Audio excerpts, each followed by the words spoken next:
Hello, everyone. Welcome to another real analysis lecture. In the last lecture, we talked about the definition of a function, and we talked about the definition of a function that's one-to-one or injective. Today, we talk about the analog of a one-to-one function, and that's a function that's onto. By definition, a function f is onto or surjective exactly when every element in Y is assigned to an element X in the set X by the function f. Restated, for each element in Y, there's an element X in the set X such that f of X equals Y. Now, let's look at a few examples just so that we make sure we have this concept down.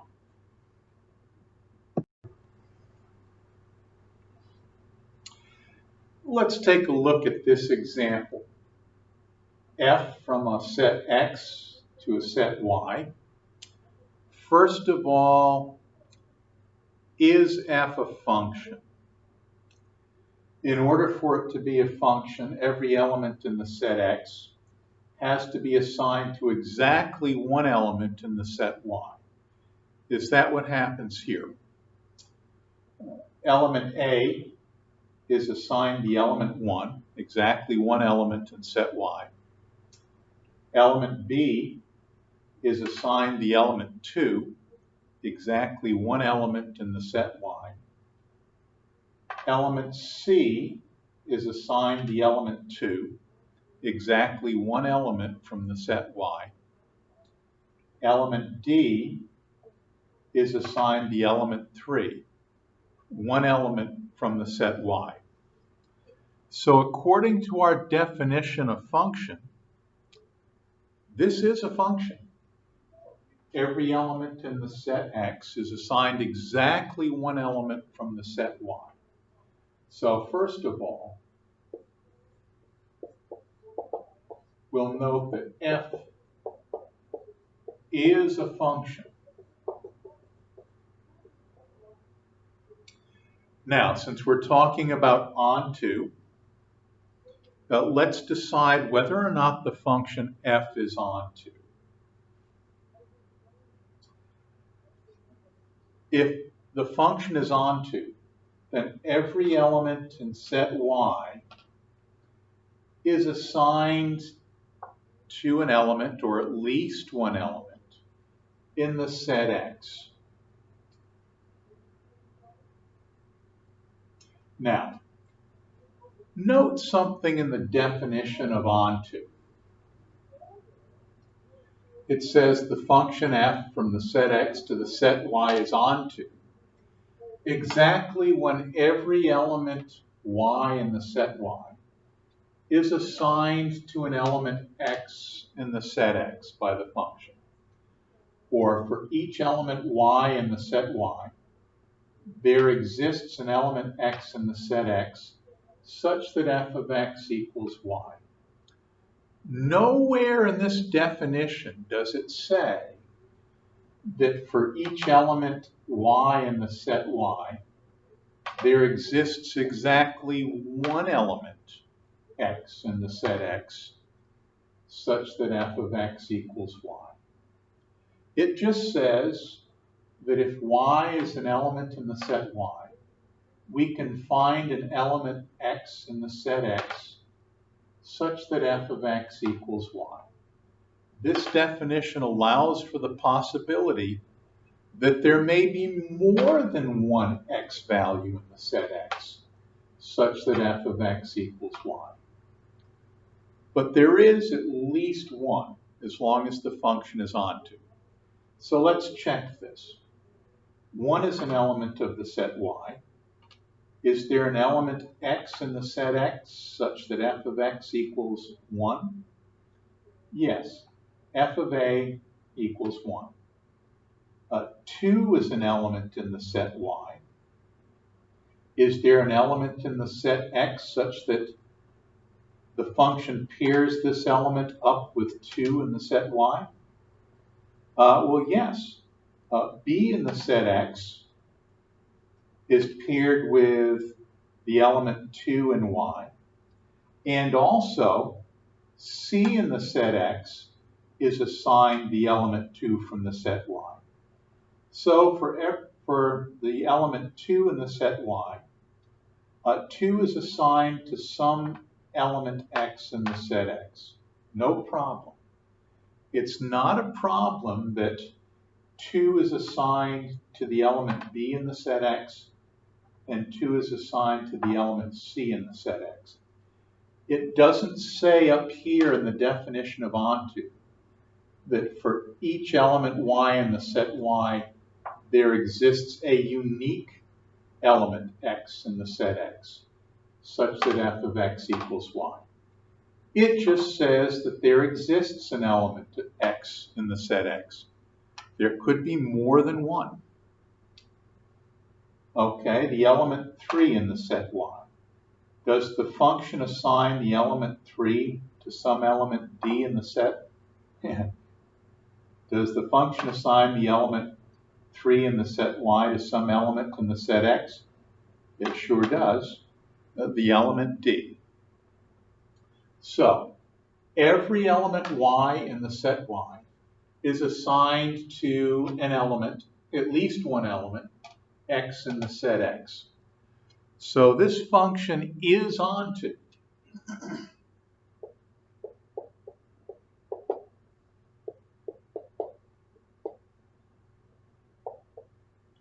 F is onto. Now we may be a little bit troubled because that diagram looks a little bit funny. And what looks funny about it is probably the fact that the elements b and c in the set x are paired up with the same element 2 in the set y.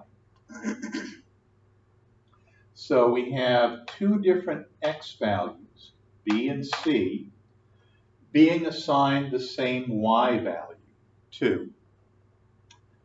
That is not a problem. It does tell us something about the function, though. If we have two elements in x that are assigned the same element in the set y, that means that this function is not what?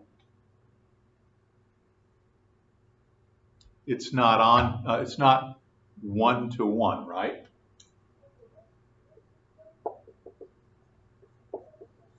So that's what makes this diagram look so peculiar. F is not one-to-one. And in the way of an explanation, both B and C in the set X are assigned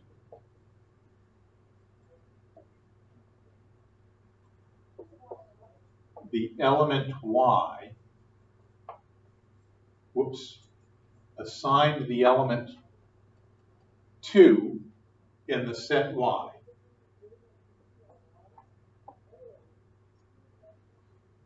So this function is onto, but it's not one-to-one.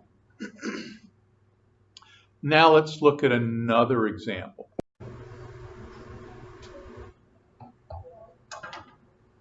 Okay, we're back. Now let's take into consideration this function. F from the set X to the set Y. First of all, I guess we should verify that F as it's shown here really is a function. And so what we have to ascertain is, for every element in the set X, is there an element in the set Y that gets assigned to this element in the set X? What about element A? A in the set X is assigned the element 1 from the set Y. So A is okay. B in the set X is assigned exactly one element, 2, in the set Y. B checks out. C in the set X is assigned exactly one element, 4, from the set Y. C checks out. D is assigned exactly one element, 5, from the set Y. So every element in set X is assigned exactly one element from the set Y. So yes, indeed, f is a function.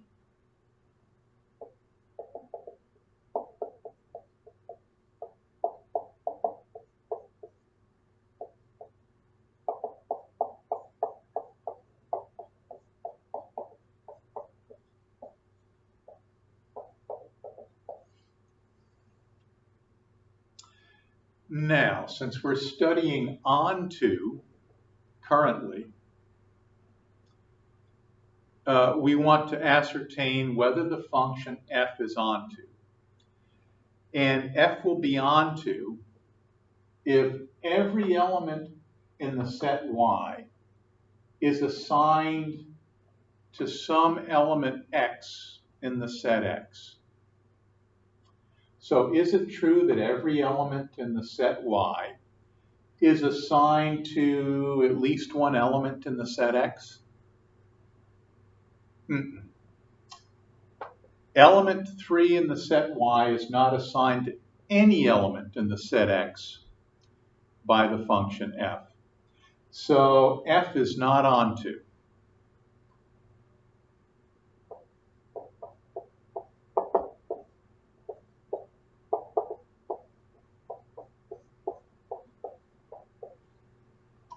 And by way of explanation,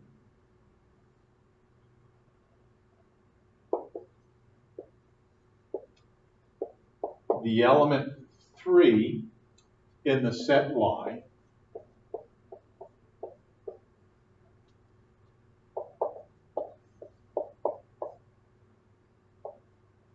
not assigned to any element x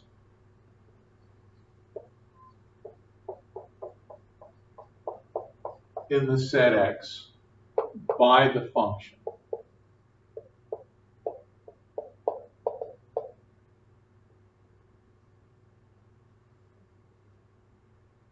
So f is not onto. Now we might as well milk this exercise for all it's worth and determine whether or not this function is one-to-one. Remember, a function f from a set X to a set Y is one-to-one exactly when no two distinct elements in X are assigned the same value in Y. And here we can see clearly that we don't have two elements in the set X being assigned to the same element in Y. A and B get assigned to different elements. A and C get assigned to different elements. A and D get assigned to different elements. B and C get assigned to different elements. B and D get assigned to different elements. And C and D get assigned to different elements. So we can say conclusively that F is one-to-one.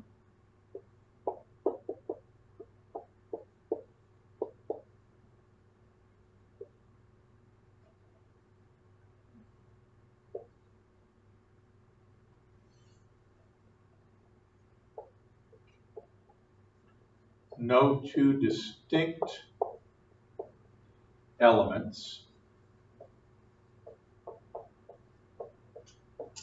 in X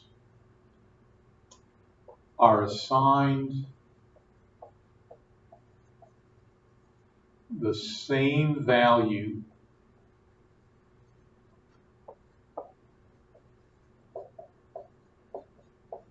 or the same element in set Y. So this function, it is a function, it's not onto, it is one-to-one. Now that we've seen some examples, maybe we should look at examples of functions that are defined not by a picture or an image, but are defined by an algebraic formula, and determine whether or not they are one-to-one, determine whether or not they are onto.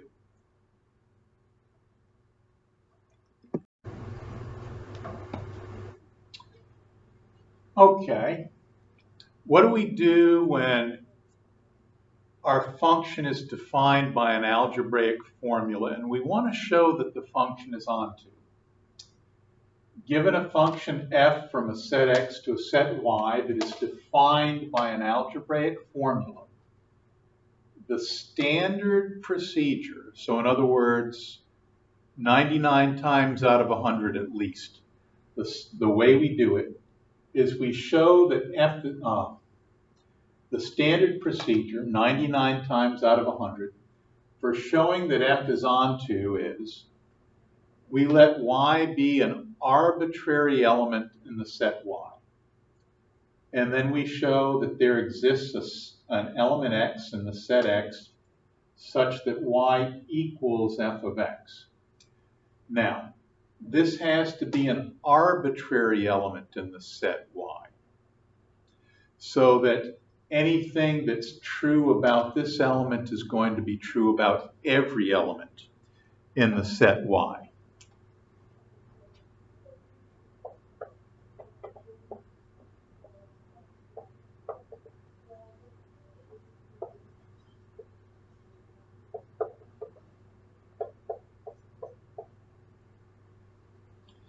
And since y is an arbitrary element, no special characteristics, nothing that distinguishes it from any other element in the set y, anything that we deduce about y is true for every element in the set y. So if we show that given a random or arbitrary element y in the set y, if we show that there exists an element x in the set x such that y equals f of x, that we've shown that this is true for every element y in the set y. Now I should also address how it is that we show that a function is not onto. And the standard procedure for showing that f is not onto is to exhibit an element y in the set y such that no element in the set x has y assigned to it. So there doesn't exist an x in the set x such that f of x equals y. That's the standard procedure. And I guess, what do? We call this a counterexample.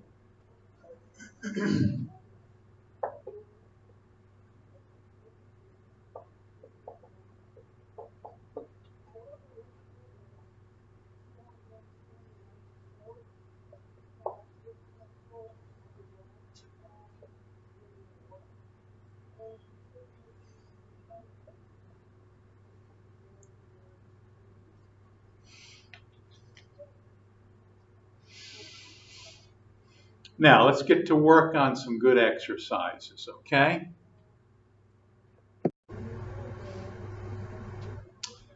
Okay. Show that the function f from the set of real numbers to the set of real numbers given by f of x equals 2x cubed minus 6 is onto. Now, just for the sake of intuition, let's look at the graph of this thing.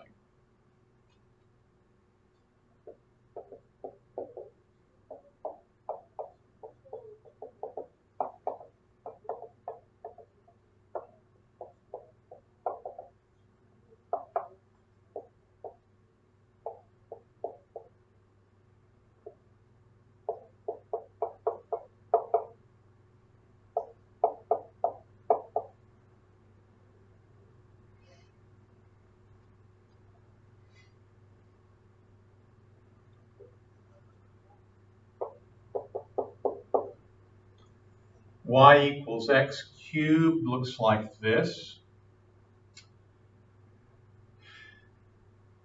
And y equals 2x cubed.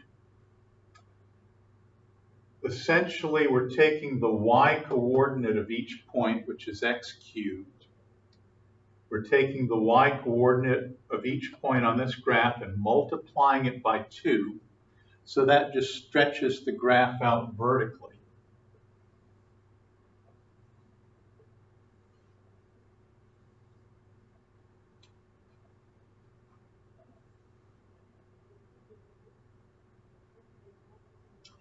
Yeah, when I was in kindergarten and we had coloring books, I was one of those kids that couldn't color and stay in between the lines.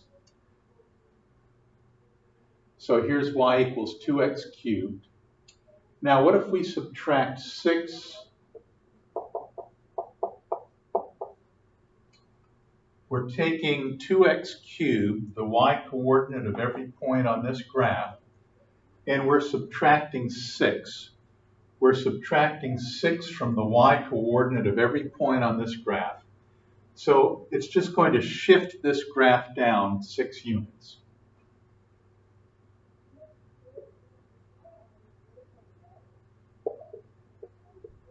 Oops. 0, negative 6. Okay, so that's what this graph looks like. And we're doing this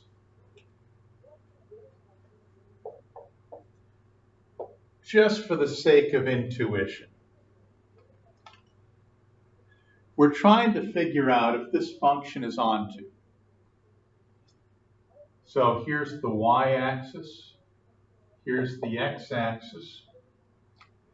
And if it's onto, for any element y in the set of real numbers, there should be an x in the set of real numbers that assigns y, such that y is assigned to that value x. Pick an arbitrary y here, y1. And yep, there's definitely an x1 to which y is assigned by the function. Let's pick one down here, y2. And sure enough, there's a point x2 to which y2 is assigned by the function. So it looks like wherever on the y-axis we pick a y value, that we can find an x value to which y is assigned by the function. So we'll say this.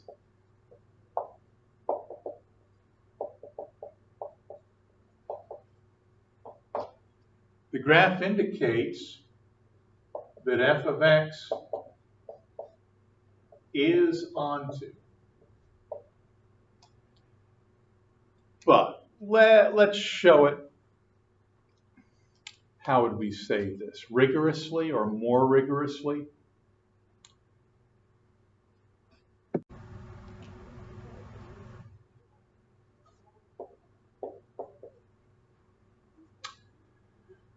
We're showing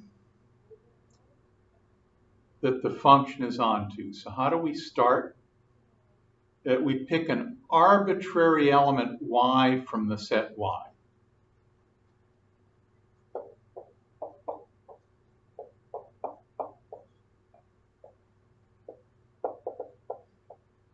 And here, the set of real numbers is our set Y.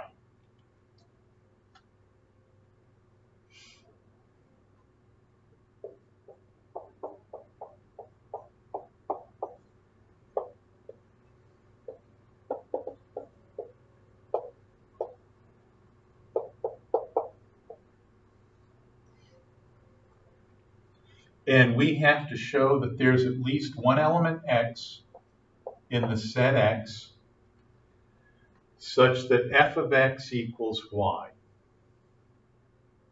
Well, what should X be? Here's what they never tell you in the textbook. We have to do some scratch work right in the middle of the proof because I don't know what X is supposed to be. Now, if we read the proof in the textbook, they'll tell us what X is, and they won't tell us how they got it. Well, they do the same thing that I'm about to do, except I show my scratch work.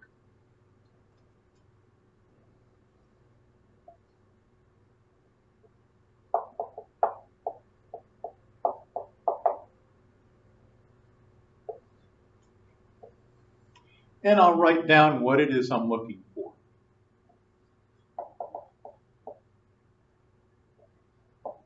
Given Y and R,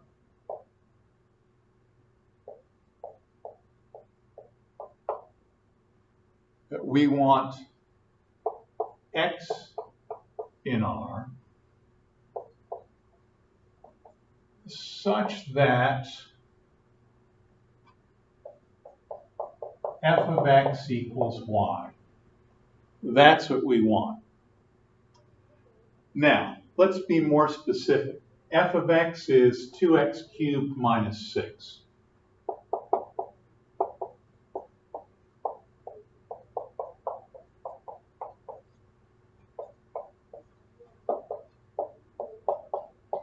So we want X in R such that f of X, that is 2x cubed minus 6, is equal to Y. That's what we want.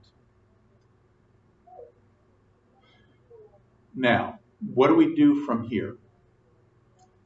To help us decide what it is that we need to do, let's go back at our proof and see where it was that we got stuck.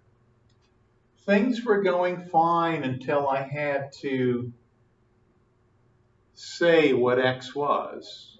And I thought, I don't know what it is. In our scratch work, we're going to find out what X is. So what we need to do now is to solve for X in terms of Y. So first thing, we'll add 6.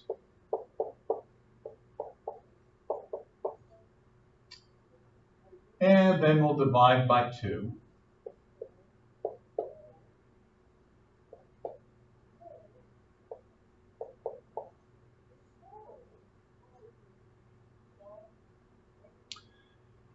And then we'll compute the cube root of each side.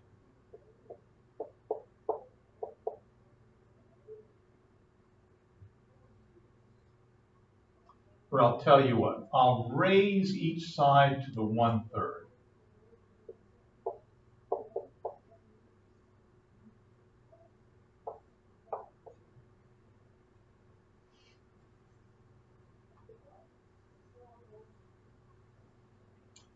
And by the way, whenever I do a proof like this, I do include my scratch work, just so that whoever's reading my proof will know that what I put right here didn't come to me because I'm psychic or anything like that, not divine revelation. There was a mathematical method behind how I get my selection of X here. X is Y plus 6 over 2 to the 1/3 power. And will this always exist? Let's see. Y plus 6 is a real number. Y plus 6 over 2 is a real number. And every real number, positive, negative, or zero, has exactly one real cube root. So this is always going to exist.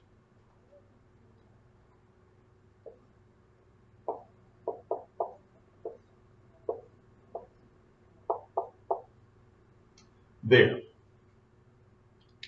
Now, whenever somebody reads my proof, they won't look at this and say, where on earth did he get that? They'll look over here at my scratch work and they'll see exactly where this came from. And unlike the proofs that we read in a textbook, this one should make complete sense because we haven't omitted any of the important details. Now, let me step back and see again what it was that I was trying to prove. I'm trying to prove that this function, f of x equals 2x cubed minus 6 is onto. And to prove that, I select an arbitrary element y in the set y, and I have to show that there's an element x, and here it is, such that f of x equals y. So I've done all of that except I haven't shown that f evaluated at this value of x equals y. So that's what I have to do now.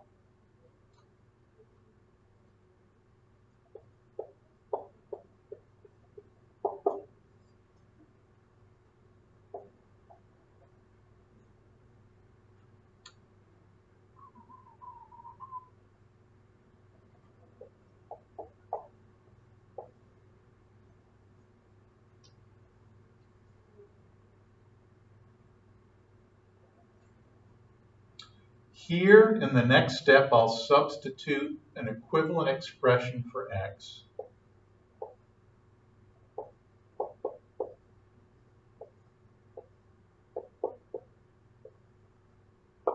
So here's x, and we cube it and subtract 6.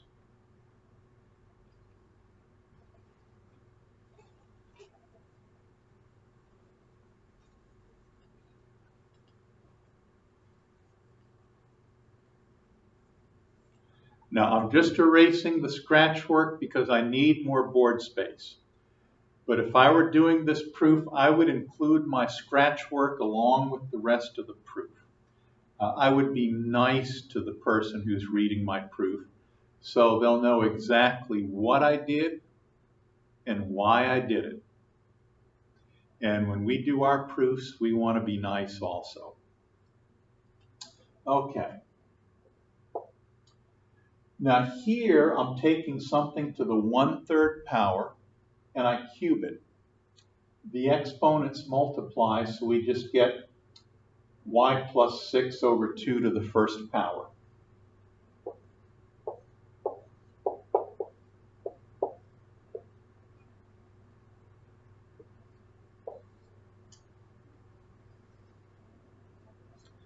Then we can cancel the 2's.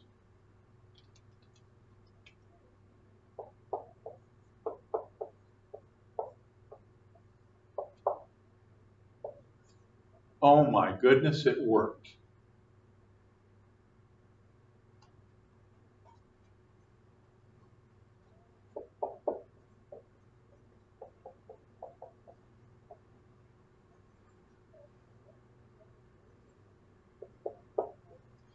Now technically, we're done with the proof right here.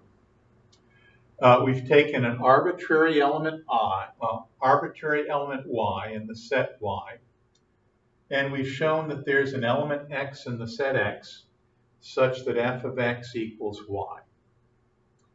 But just for the sake of our readers, we're going to tell them exactly what we've done so that they'll wake up and say, oh, okay, yeah, oh, I see it now. See, the tendency is when we read somebody's proof, we check it out line by line. And we go from this line to the next We go from this line to the next line and say, yeah, that's right. And then we go from this line to the next line and we go, yeah, that's right. But we just look at it line by line and we don't see the whole picture. So that by the time we get down here, they've forgotten what it was, big picture-wise, that we were trying to do. So as a kindness to our reader, we'll tell them what it was we just did.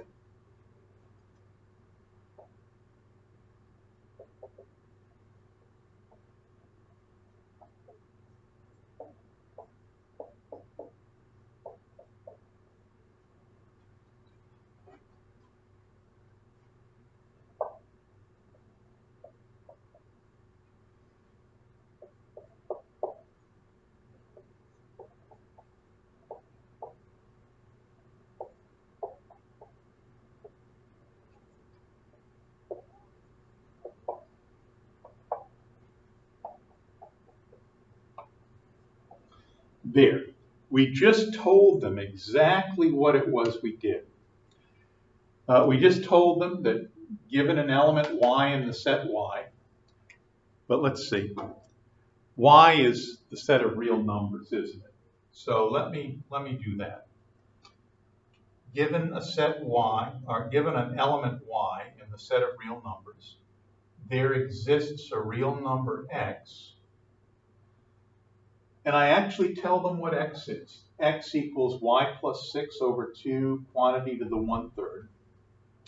So given a real number y, there exists a real number x, namely x equals y plus 6 over 2 to the 1/3, such that f of x equals y. When they read this line, they'll go, what? And then they'll look up here. They'll see we started with a y, we said what x was, and then we computed f of x and got y, and they'll say, oh yeah, that's right. That's exactly what they did. So, we proved what we were supposed to prove. Hence, f is onto.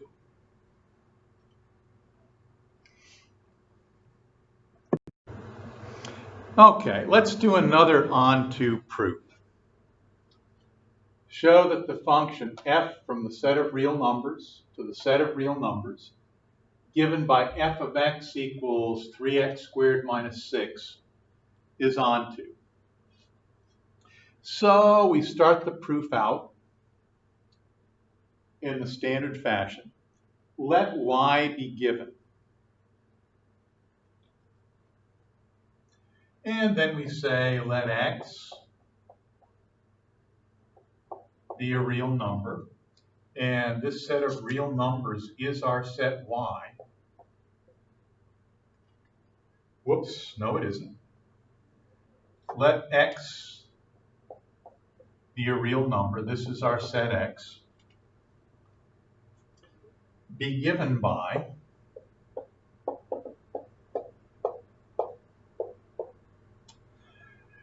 and I don't know what x should be. I'll do the same thing we did in the last exercise. I'll go to my scratch work.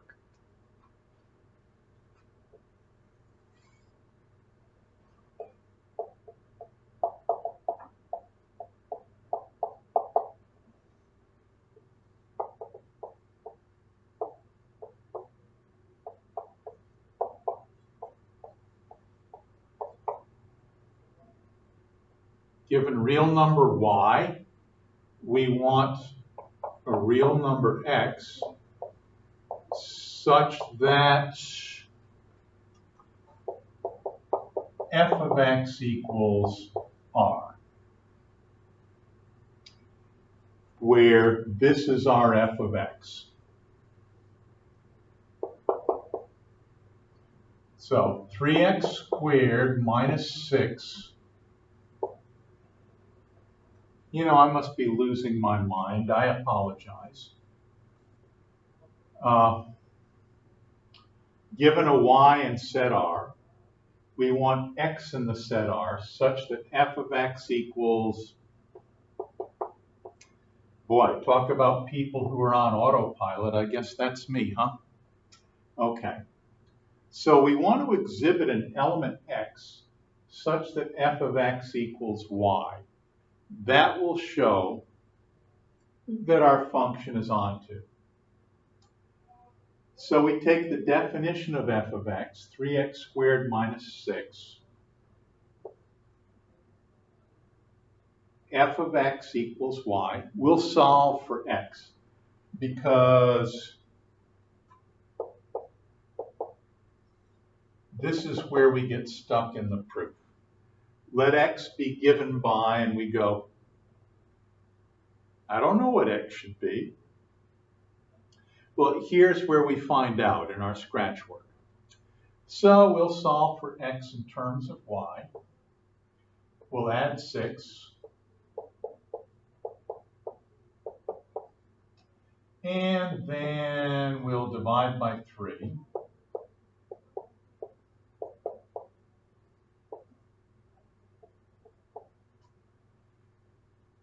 And then we'll take the square root of both sides.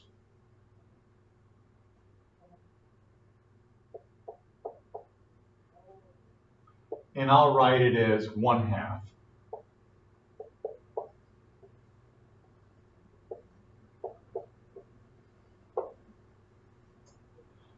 And there we have x.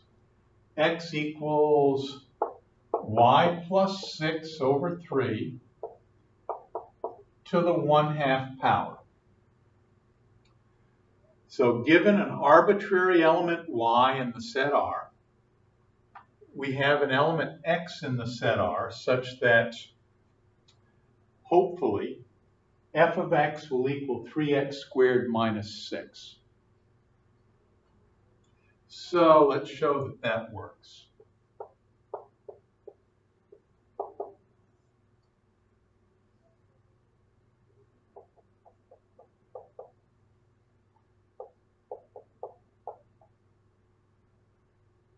Ooh, yeah, that's right. In the next step, we'll take our value of x and plug that in. Y plus 6 over 2, over 3, excuse me, to the 1/2. So 3x squared minus 6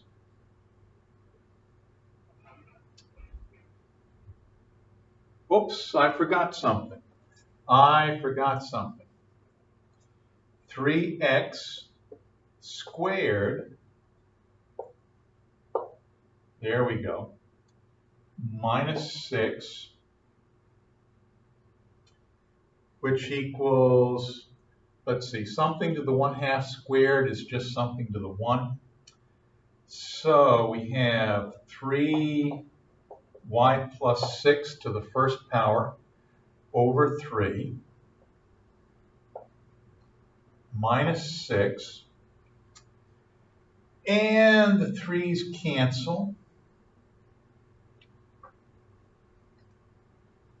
And so we get y plus 6 minus 6, which equals y, exactly what we wanted. Now let me just summarize.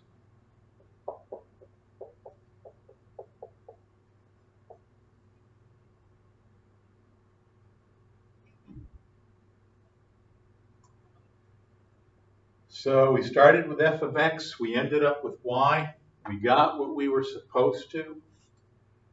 And technically our proof is done here, but let's just tell the reader that the plane has landed and it's time to get off the plane.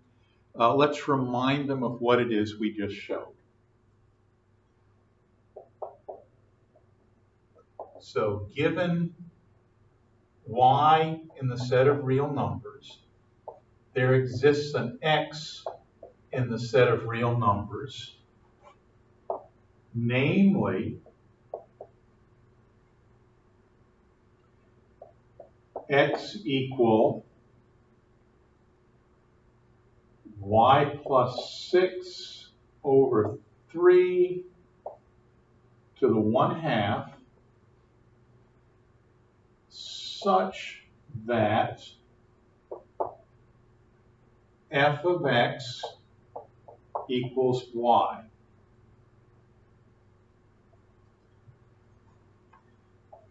Hence, f is onto. End of proof.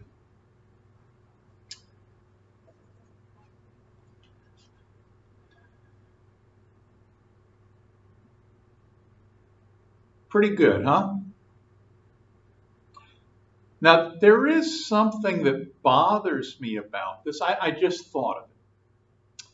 There is something that bothers me about this. I'll tell you what it is. Let's take a look at the graph of this function.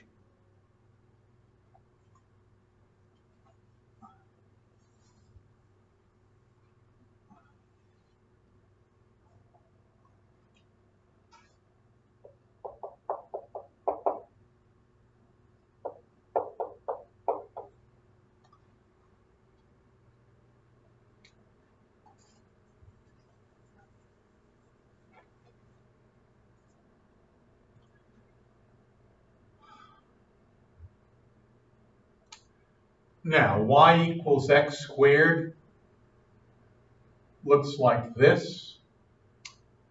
Y equals 3x squared looks like that.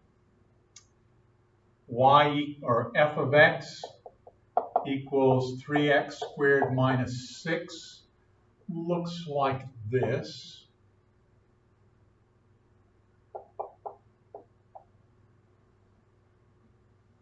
So subtracting 6 just slides this graph down 6 units in the vertical direction, or in the negative y direction.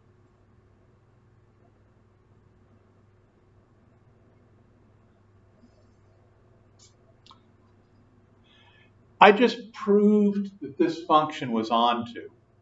So for every value of y in the real numbers, there should be an x value such that f of x equals y. So suppose I pick this.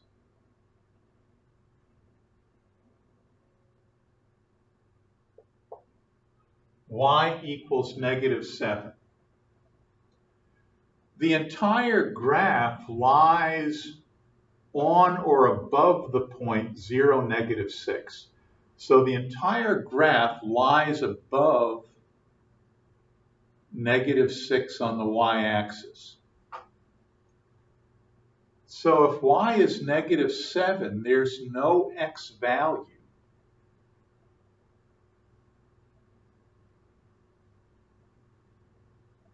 that will get mapped to y. I don't think. Let's see.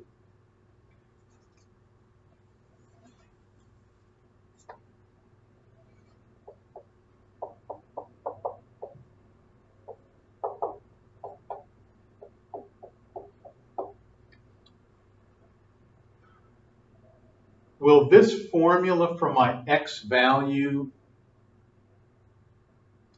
be such that when I plug it into f of x, I get y equals -7? Let's see. X equals y plus x equals y plus 6 over 3 to the 1/2. So that's -7 plus 6 over 3 to the 1/2.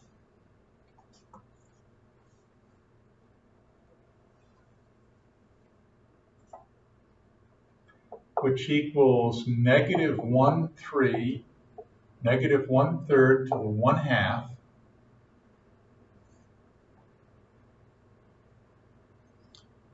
What's the square root of -1/3? I don't know exactly, but I do know that the square root of a negative number is not a real number. Ooh. And the x that I pick is supposed to be a real number. Well, the number that I have to pick to plug into my function to get y is negative 1/3 to the 1/2. That's not a real number.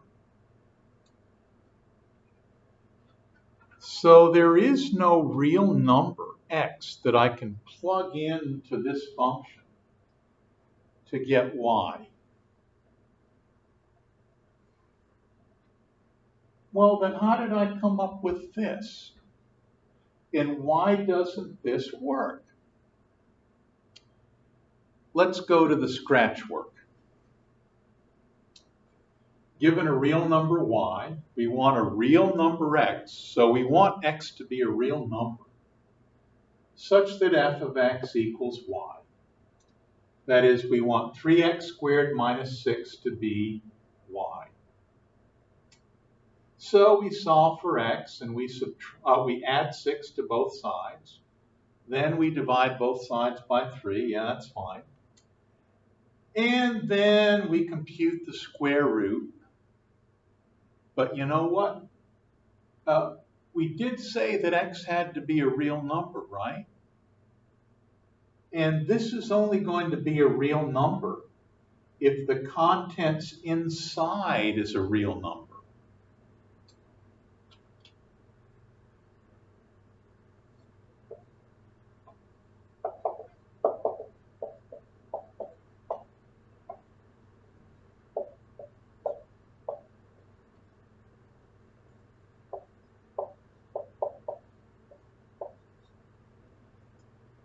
This is only going to be a real number. I misstated what I said before. This whole thing is only going to be a real number when the contents inside is a non-negative number, a non-negative real number. So y plus 6 over 3 has to be greater than or equal to 0. And if we multiply by 3, that means y plus 6 is greater than or equal to 0, which means y has to be greater than or equal to negative 6. Oops. So if y is not greater than or equal to negative 6, there is no real number value of x such that f of x equals y. I am so embarrassed. How did I make that mistake? It seems like I made a mistake like this in the last class. I knew that x had to be a real number. And here's my mistake. I went from this line to this line. I computed the square root. And I never bothered to consider the fact that in order for the result to be a real number, the thing that I was computing the square root of had to be non-negative. I said y plus 6 over 3 is a real number? Sure it is. So the square root of y plus 6 over 3 is a real number. Not so fast. The square root of y plus 6 over 3 is only a real number when y is greater than or equal to negative 6. I was on autopilot when I went through my scratch work. Now, maybe I could have avoided all of this. One, when it came to computing the square root of both sides, I might have stopped and said, wait a minute now. Am I about to step on a landmine? What problems occur if I compute the square root of a number? This is only going to be a real number if the thing I'm computing the square root of is non-negative. That's one thing that I could have done. And I could have done something else as well. Remember the first example that we did? Before I did the proof, I sketched a graph of f of x. And I looked at the graph of f of x and I said, yeah, it looks like for any value of y, there's an x value that y is assigned to. I didn't do that with this example. Now, I should have. It would have taken me maybe 1 minute. All I would have had to do is just graph f of x, and it wouldn't have taken more than a minute. F of x equals 3x squared minus 6. And I might have even prefaced this by saying, for the sake of intuition,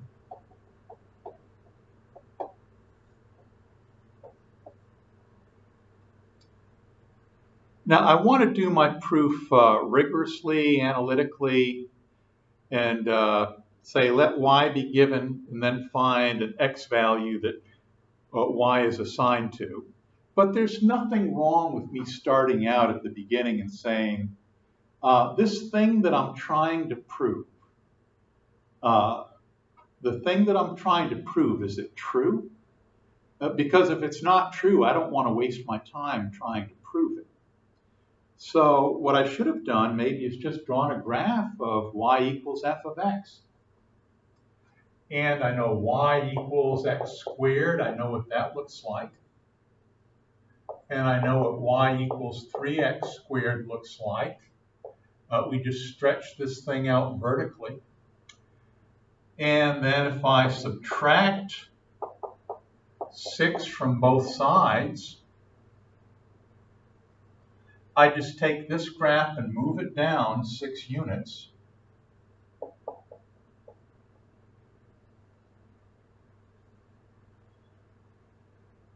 It would have taken a minute, maybe. And I could have looked at this graph and I could have said, well, what happens if I pick y down here? No matter how far I extend a horizontal line through this value of y, I don't see this line intersecting the graph, which means that there's no x value that this y value is assigned to.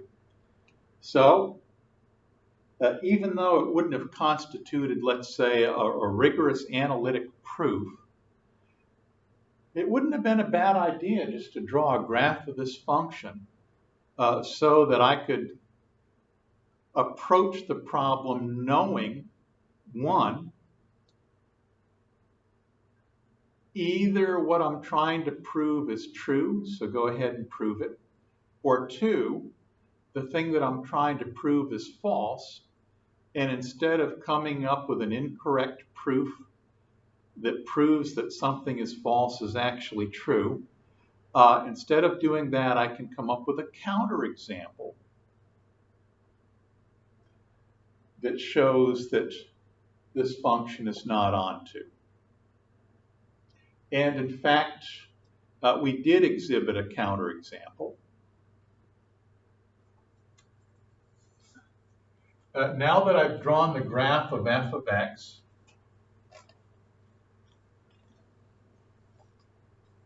let's do this example the way I should have done it in the first place. I've already drawn the graph of f of x, and I'm convinced that f of x is not onto. So to prove that f of x is not onto, I just provide a counterexample. I pick one value of y and show that there is no x value assigned to it by the function.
Now, somehow, I have to show that there's no x value that gets assigned to this.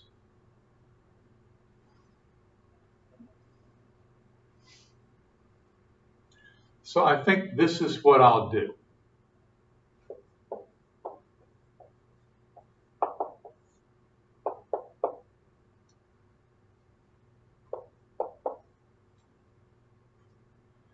X squared is greater than or equal to 0 for all real numbers x. So 3x squared, I'll just multiply both sides by 3.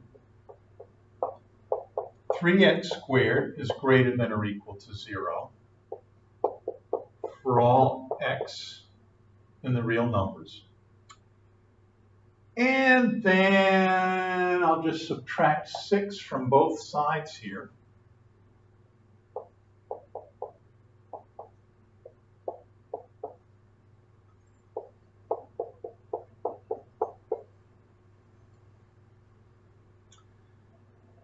(3x squared minus 6 is greater than or equal to negative 6 for all real numbers x. Hence, there does not exist a real number x such that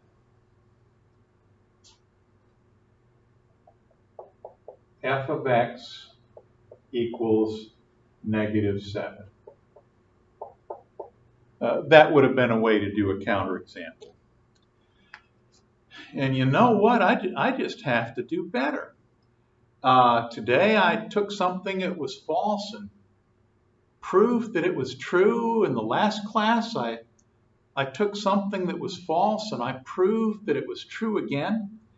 And you know, this function x squared just seemed to be at the heart of the matter in both examples. In the last class, the problem was that x squared is not a one-to-one function. So if I have x1 squared equals x2 squared, that doesn't mean that x1 equals x2. And that was my mistake. Here, the function x squared was a problem again. And the problem with x squared is that it's not onto either. F of x equals x squared is not onto the entire set of real numbers. And I just assumed that if I took any y value, there'd be some x value that were assigned to it. That doesn't work, doesn't work, doesn't work. So a couple of lessons here. It doesn't take much time to draw a couple of pictures ahead of time and just play devil's advocate, so to speak, and ask ourselves, this thing that I'm trying to prove, is there any reason why I shouldn't believe that it is true? Could it perhaps even be false? It's also not a bad idea if we're working with a particular function that's stated explicitly. Maybe draw a picture of it, just see what it looks like. Instead of doing what I did today and in the last class, rushing off like a bull to the slaughter and getting slaughtered. So just because we're trying to prove something doesn't mean the thing that we're trying to prove is actually true. We might want to take a couple of minutes and just ask ourselves, is what I'm trying to prove reasonable? Do I have any reason to think that maybe it's not true? Can I find a counterexample, an easy counterexample? If the answer to any of these questions is yes, let's take a few minutes just to poke and prod the function that we're working with and see if perhaps we should take a different approach than the one that we normally take.